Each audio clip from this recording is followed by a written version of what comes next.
Okay.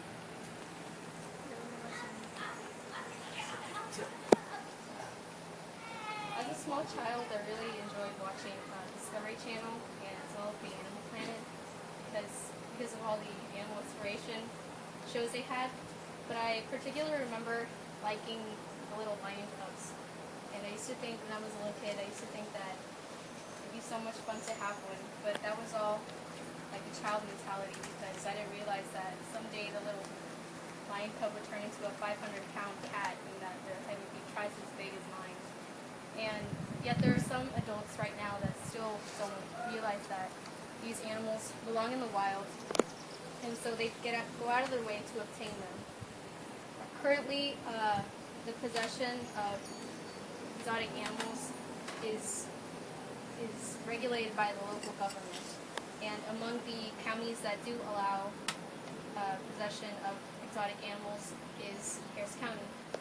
And because I believe that the animals are from the wild and they should stay in the wild because that's their natural environment, I insist that the possession of exotic animals should be banned here in Harris County.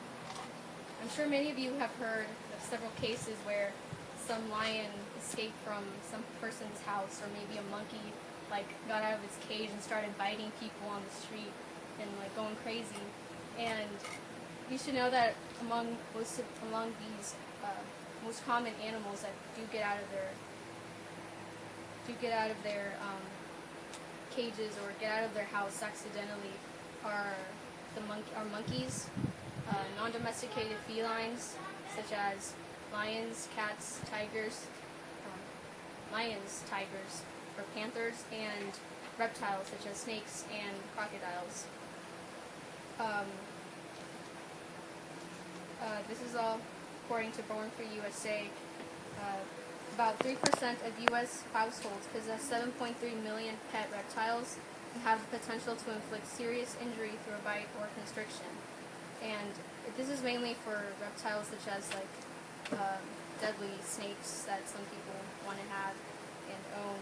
And I absolutely agree that these animals are super cute when they're young and they're almost harmless, but you have to realize that these animals are naturally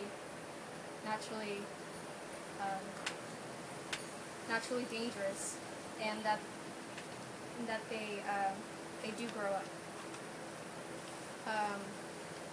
According to Born Free USA, many exotic animals are carriers of zoonotic diseases such as herpes B, monkeypox, and salmonella, all of which are communicable to humans, meaning that humans can get them just as easily as we can get food from any other person.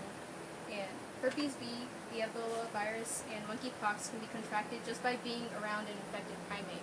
So if a person leaves their animal unattended and it happens to go by a sick child and it's infected, then that little kid could probably get sick very easily. Salmonellosis can be contracted from reptiles from the feces. After the CDC estimates about 93,000 salmonella cases yearly due to reptile exposure. After collecting all this information, I also realized that most of these numbers are kind of low because most people aren't exactly proud to report that their animals have bitten somebody. So not everybody reports all the bites. Not everybody reports having an animal because in some places it's illegal.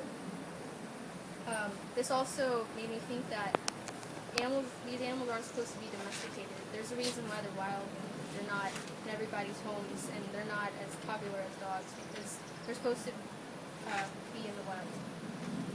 Now I realize it is the right of these people in Harris County to own exotic animals if they want to, but they also have to realize that animals should be respected as well. In some cases, these owners don't know how to care for their animals, and sometimes there have been cases where they leave their animal chained to a tree for days and days, and that's how they live for the rest of their lives, such as panthers or maybe lions or tigers. They're chained to a tree every day, and if they are let off of the chain, the space that they have to roam is very small, and that is nothing compared to the environment they usually are. Usually they're not chained to a tree. country, and they have a vast amount of space. Also, many of these animals that are kept by owners that believe they're doing the right thing for them are about half of the weight they're supposed to be. In this way, you could say that it is animal cruelty. Owners should realize that they should have some respect for these animals as well, because at some point it can turn into animal cruelty. In order for the ownership of exotic animals to be banned, however, we need to inform more people. More people should need to realize that owning animals, exotic animals, when they aren't the best people to be able to take care of these animals, especially since they're from the wild. Only that way will there ever be legislation that will prohibit private possession of exotic animals. Someday it could be banned, but it actually needs to rise up as an issue. Overall, the safety of the public and the safety of these creatures are put at risk. I believe that just because you can doesn't mean you should.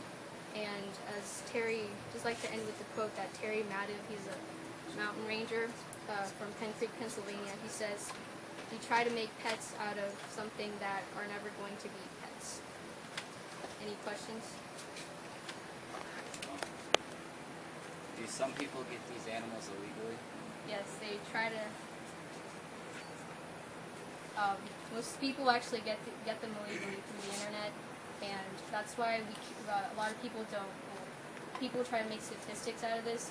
They don't know how many animals are in their homes because most of them are sold in the black market. Some animals aren't allowed to be in the United States at all. What about endangered species?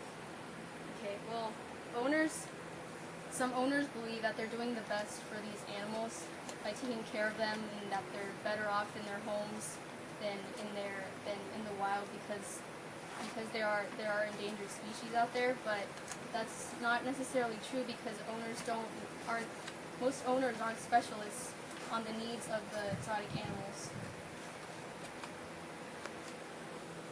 So you can have panthers in Harris County or no? Yeah, as of now, yes. Oh, that's scary.